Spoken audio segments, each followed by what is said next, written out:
आप सब खैरियत से होंगे। चैप्टर फर्स्ट हमने कंप्लीट कर लिया था। Today we are starting chapter number second. The name of chapter is vectors. हमने फिजिकल क्वांटिटीज पढ़ी थी। हमने फिजिकल क्वांटिटीज की कुछ टाइप्स पढ़ी थी। हमने पढ़ी थी बेस फिजिकल क्वांटिटी और derive physical quantity. Physical quantities की दो और टाइप्स है। One is scalar quantities, another is vector. We know that what is vector, what is physical quantity. Physical quantity something that can be measured. हर वो चीज को हम मेजर कर सके, हर वो क्वांटिटी जिसको हम मेजर कर सके, वो कहलाती है फिजिकल क्वांटिटी। अब स्केलर क्वांटिटीज कौन सी होती है? वो क्वांटिटीज, वो फिजिकल क्वांटिटीज जिसके लिए सिर्फ और सिर्फ मैग्नीट्यूड की जरूरत हो, that are known as scalar quantity. those quantity which is completely specified by a number with proper unit, mean with the magnitude. Magnitude क्या है? Number with proper unit. those quantities are known as scalar quantity। वो quantity जिसके लिए सिर्फ और सिर्फ magnitude की जरूरत हो, मैग्नीट्यूड से पूरा का पूरा जुमला समझ आ जाए, पता चल जाए उस क्वांटिटी का, that is known as scalar quantity. Like हम जो कहते हैं 5 किलो चीनी लाओ, 5 किलो, व्हाट इज दिस? हम किसकी बात कर रहे हैं? हम मास की बात कर रहे हैं। मास एक स्केलर क्वांटिटी है। 5 kg से हम हमें कंप्लीटली समझ आ गया उस जो हम बोलना चाह रहे थे, 5 किलो चीनी का। फॉर एग्जांपल टेम्परेचर हो गया 10 डिग्री सेल्सियस, कि कहीं पे किसी और चीज की बात हुई सिवाय मैग्नीट्यूड की? नहीं। जैसे मास हो गया, जैसे एनर्जी हो। तो स्केलर क्वांटिटीज वो क्वांटिटीज होती है which is completely specified by a magnitude are known as scalar quantity। और स्केलर क्वांटिटी को हम सिंपली अल्फाबेट से रिप्रेजेंट करते हैं। जैसे मास का स्मॉल m है, जैसे लेंथ का l है, जैसे एनर्जी का E है, जैसे टेम्परेचर का T है। Now another quantity is scalar quantity involving calculation involving scalar quantity। How to add or subtract? जो कैलकुलेशन हम स्केलर क्वांटिटीज की करते हैं वो कैसे करते हैं? सिंपल अरिथमेटिक रूल्स यूज करते हैं। सिंपल अरिथमेटिक रूल कौन सा? जैसे 2 + 2 = 4। सिंपली वेक्टर को ऐड किया जा सकता है। जैसे सामने एग्जांपल दी है 75 + 90 kg। ये हमने मास को ऐड किया है। इसी तरह सब्ट्रैक्ट करने के लिए भी सिंपल अरिथमेटिक रूल यूज होते हैं। जैसे 4 - 2 = 2, जैसे 10 - 6 = 4। साथ में बस यूनिट लगाने की जरूरत है। जैसे यहाँ पे टेम्परेचर गिवन है 21 degree Celsius -12 degree Celsius is equal to 9 degree Celsius. और वेक्टर को रिप्रेजेंट करने के लिए जैसे सिंपल अल्फाबेट यूज करते हैं। यहाँ पे अगर हम मास को शो करते तो स्मॉल m लगा लेते फर्स्ट वन एग्जांपल में। Number second is vector quantities. अब बात हुई स्केलर क्वांटिटीज की, जो जिनके लिए सिर्फ और सिर्फ मैग्नीट्यूड की जरूरत होती है। लेकिन वेक्टर क्वांटिटीज के लिए हमें दो चीजों की जरूरत होती है। Number one, magnitude, form of magnitude की जरूरत होती है। और नंबर टू इज डायरेक्शन, कि वो क्वांटिटी जिसके लिए मैग्नीट्यूड की भी जरूरत हो और जिसके लिए डायरेक्शन की भी जरूरत हो, that quantity are known as vector quantity. to those quantities which are completely specified by a magnitude and its direction is called vector quantity। Magnitude का हमें पता है क्या मतलब है। मैग्नीट्यूड का मतलब है क्वांटिटी, कितनी क्वांटिटी। या हम अगर लेंथ की बात करें तो साइज। और direction, direction we mean where the vector is pointing, कि किस डायरेक्शन में वो चीज पॉइंट कर रही है। That will B its direction. Left की तरफ है, राइट की तरफ है, या नॉर्थ की तरफ है, साउथ की तरफ है, फॉर एग्जाम्पल अप की तरफ है या डाउन की तरफ है। ये डायरेक्शन हमें बताती है। अब जैसे देखें, मैं किसी बच्ची को कहूँ कि 4 न्यूटन फोर्स लगाए, तो मुझे गौर गौर से देखिए कि सर को क्या हो गया। सर कह रहे 4 न्यूटन फोर्स लगाए। सर आप मुझे ये नहीं बता रहा किस डायरेक्शन में फोर्स लगाए। लेफ्ट की डायरेक्शन में लगाए, राइट वर्ड्स फोर्स लगाए, अप लगाए, डाउन लगाए। तो फोर्स के लिए दो चीजों का होना जरूरी है। मैंने उसे ये तो बता दिए 4 न्यूटन फोर्स लगाओ, मैग्नीट्यूड बता दिए, लेकिन मेरा जुमला आधा था, कंप्लीटली स्पेसिफाइड नहीं था।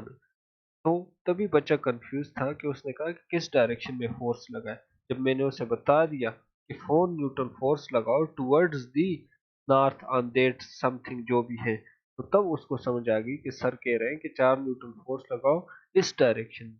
तो वो क्वांटिटी जिसके लिए मैग्नीट्यूड की भी जरूरत हो और डायरेक्शन की भी जरूरत हो, ऐसी क्वांटिटीज को हम वेक्टर क्वांटिटी कहते हैं। जैसे फोर्स की एग्जांपल मैंने दे दी, फोर्स क्या है, एक वेक्टर क्वांटिटी है। जैसे वेलोसिटी, जब भी हम वेलोसिटी की बात करें कि कोई कार मूव कर रही है 20 मीटर पर सेकंड, तो साथ में हम 20 metre per second towards north, साथ में हम डायरेक्शन जरूर लगाएंगे। अगर डायरेक्शन नहीं लगाएंगे, अगर हम कहेंगे car is moving with speed 20 metre per second, तो फिर वो स्पीड बन जाएगी, वेलोसिटी नहीं रहेगी। स्पीड एक स्केलर क्वांटिटी है जिसके लिए सिर्फ मैग्नीट्यूड की जरूरत है, बट वेलोसिटी के लिए डायरेक्शन की भी जरूरत है। जैसे एक्सेलरेशन हो गया, जैसे वेट हो गया, जैसे मोमेंटम हो गया, एटसेट्रा एटसेट्रा। अब वेक्टर क्वांटिटीज का जब भी आप मैग्नीट्यूड चेंज करोगे तो वेक्टर क्वांटिटीज चेंज होगी, या अगर उसकी डायरेक्शन चेंज करोगे तो वो वेक्टर क्वांटिटी चेंज होगी, या इन दोनों में से दोनों चेंज कर ले, कोई एक या दोनों चेंज कर ले, तो उस जो वेक्टर क्वांटिटी है उस पर असर पड़ेगा, दैट विल बी चेंज। अब स्केलर क्वांटिटी की रिप्रेजेंटेशन के लिए तो सिंपल मैंने बता दिया कि सिंपल प्रोसेस है जी। एम जैसे मास है उसको हम स्मॉल एम से करते हैं, जैसे लेंथ है उसको एल से। लेकिन वेक्टर के लिए ऐसा नहीं है। वेक्टर दो तरीकों से रिप्रेजेंट किया जा सकता है। Number is one is symbolically representation. Symbolically हम कैसे रिप्रेजेंट करते हैं? बोल्ड फेस लेटर से। जैसे यहाँ पे फोर्स की एग्जांपल मैंने दी है, फोर्स को हम किस से डिनोट करते हैं? एफ से डिनोट करते हैं। देख लिया, आप गौर से देख सकते हैं, कैपिटल भी हो सकते हैं, स्मॉल भी हो सकते हैं, लेकिन वो जो लेटर है that must be bold face letter, mean मोटा करके लिखा हो। या एक दूसरा तरीका है, वेक्टर को हम सिंपल लेटर से भी शो करते हैं, लेकिन सिंपल लेटर से शो करते वक्त उसके ऊपर अबाव और बिलो, उसके ऊपर या नीचे एरो होना चाहिए। बिलो या अबाव एरो होना चाहिए। उसके लिए बोल्ड फेस लेटर की जरूरत नहीं है। आप सिंपल लेटर जैसे एफ है, सिंपली एफ लिख सकते हैं। अबाव एरो ड्रा करें या बिलो ड्रा करें। अब ग्राफिकली रिप्रेजेंटेशन कैसे हो सकता होती है? ग्राफिकली हम एक लाइन ड्रा करते हैं, जैसे आप फिगर में देख सकते हैं, ये लाइन ड्रा की गई है। लाइन जिस डायरेक्शन में चीज मूव कर रही है उस डायरेक्शन में आप एक लाइन ड्रा करें, और उस लाइन के हेड पे एक, इस लाइन पे एक एरो ड्रा करें हेड। अब वो जो लेंथ ऑफ लाइन होगी that will show its magnitude. Length क्या शो करेगी? वो उसकी मैग्नीट्यूड शो करेगी। और जो उसका हेड है, ये जो हेड बना हुआ है एरो का, वो हमें क्या शो करेगी? वो हमें शो करेगी वो हमें शो करेगी उसकी डायरेक्शन। ये जो दिस वन पोर्शन, ये वाला पोर्शन, ये निचला portion, this is called as tail, इसको टेल कहते हैं। और ये जो ऊपर वाला पोर्शन है वो हम हेड कहते हैं। हेड हमेशा डायरेक्शन को रिप्रेजेंट, और इसकी जो लेंथ है वो इसका मैग्नीट्यूड शो करता है। It is known as starting point. इसको हम स्टार्टिंग पॉइंट कह सकते हैं। अब देख सकते हैं मेरा माउस जहाँ मूव कर रहा है, इसको हम स्टार्टिंग पॉइंट कहते हैं। और दिस इज एंडिंग पॉइंट, और ये क्या है इसका? ये इसका एंडिंग पॉइंट है। एक को हम टेल कहते हैं और दूसरे को हम हेड कहते हैं। ये थी रिप्रेजेंटेशन ऑफ वेक्टर दो तरीकों से, एक सिंबॉलिक रिप्रेजेंटेशन और एक ग्राफिकल रिप्रेजेंटेशन। सिंबॉलिक हम बोल्ड फेस लेटर से रिप्रेजेंट करते हैं, या फिर arrow below or above the letter show करते हैं। ग्राफिकल रिप्रेजेंटेशन में हम, अब ग्राफिकल रिप्रेजेंटेशन में एरो से यूज करते हैं। The length of arrow will show the magnitude of vector, where the arrow, जो एरो होगी that will indicate the direction of vector, वो क्या इंडिकेट करेगी? Direction indicate. इसके बाद जो टॉपिक आता है that is Cartesian coordinate system. whenever, अब वेक्टर शो को शो करने के लिए हम न्यूज सिस्टम यूज करते हैं। News system north east west south, या हम कार्टेशियन कोऑर्डिनेट सिस्टम, या उसको रेक्टेंगुलर कोऑर्डिनेट सिस्टम कहते हैं। ये शो वेक्टर को शो करने के लिए ये सिस्टम यूज करते हैं। अब कार्टेशियन कोऑर्डिनेट सिस्टम नाम पे ना जाए, बहुत इजी है, बहुत ही आसान है। whenever two lines are drawn at right angle to each other, arc coordinate axis, जब भी दो लाइन मैं आगे फिगर में शो करूंगा कि वो राइट एंगल पे या परपेंडिकुलर हो एक दूसरे के, अगर हम उनको यू ड्रा करें तो that will B coordinate axis. तो कोऑर्डिनेट एक्सिस शो करेंगे, जैसे इस ग्राफ में ये देखें, दो लाइन को हमने क्या कर लिया है, हमने राइट एंगल पे दो लाइंस को हमने ड्रा कर लिया है right angle. These are known as Cartesian axis और कोऑर्डिनेट एक्सिस से कहते हैं। अब ये जो पॉइंट ऑफ इंटरसेक्शन है, ये वाला point, that is known as origin.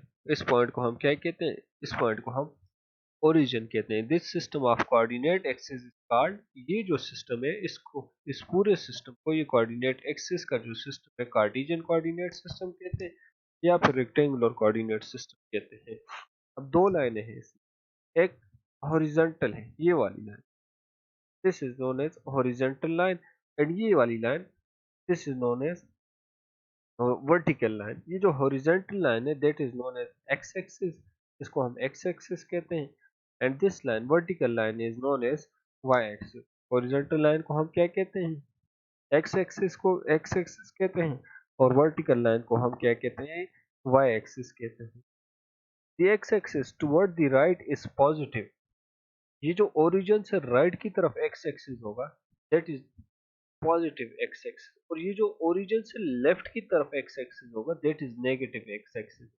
इसी तरह y के लिए ओरिजिन से अबव जो एक्सिस होगा that will be positive Y axis, और जो बिलो होगा, नीचे होगा, that will be negative Y axis. Now how to represent a vector, अब वेक्टर को कैसे रिप्रेजेंट करते हैं, in two dimension Cartesian coordinate system. ये two dimension Cartesian coordinate system. Let us consider a point P, ये मैंने एक point P consider कर लिया है। यहाँ पे मैं शो कर लेता हूँ कि ये मैंने एक पॉइंट P ले लिया है, this is a point P। अब हमने इस पॉइंट P को प्लेस कर लिया कार्टेशियन कोऑर्डिनेट सिस्टम में, हम इसकी पोजीशन फाइंड करते हैं। अब इसकी पोजीशन फाइंड करने के लिए, इस तक पहुंचने के लिए हमने यूनिट वेक्टर को मूव करवाना है along what, along x axis. ये along x एक्सिस हमने यूनिट वेक्टर को मूव करवाना है, जहाँ इसकी पोजीशन है, कहाँ पे है, ये 2 पे लाई करता है along x axis.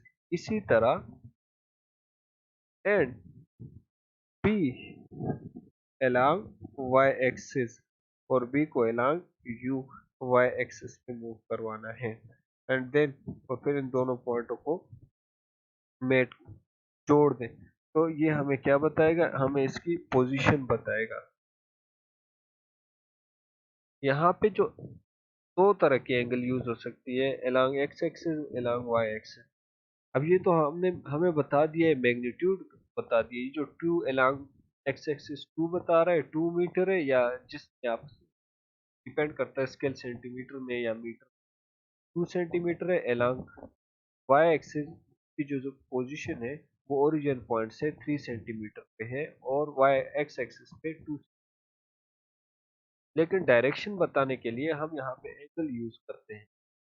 Angle use along x axis जो एंगल यूज होता है that is known as alpha, और जो y एक्सिस के along यूज होता है that is known as beta. तो हम कोई सा भी एक एंगल अल्फा या beta, either of the one, हम इसकी डायरेक्शन शो करवा सकते हैं।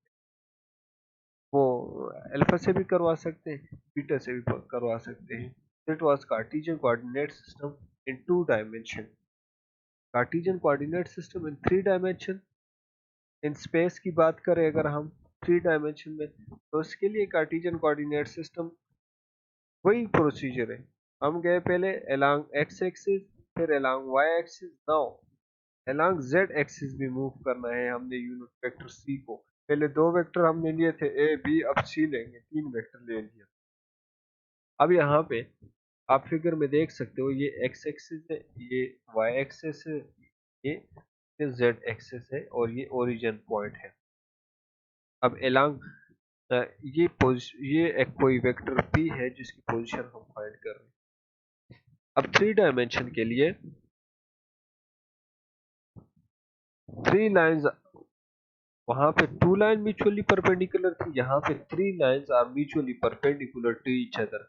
और ये लाइंस कौन कौन सी होती है? X axis, Y axis and Z axis. ये कौन सा आ गया न्यू एंगल हमारे पास? This is Z axis. In case of three dimensional coordinate system, the direction of a vector can be describe by angle. डायरेक्शन का भी मैंने बता दिया है, डायरेक्शन हमें कैसे पता चलेगी? एंगल से पता।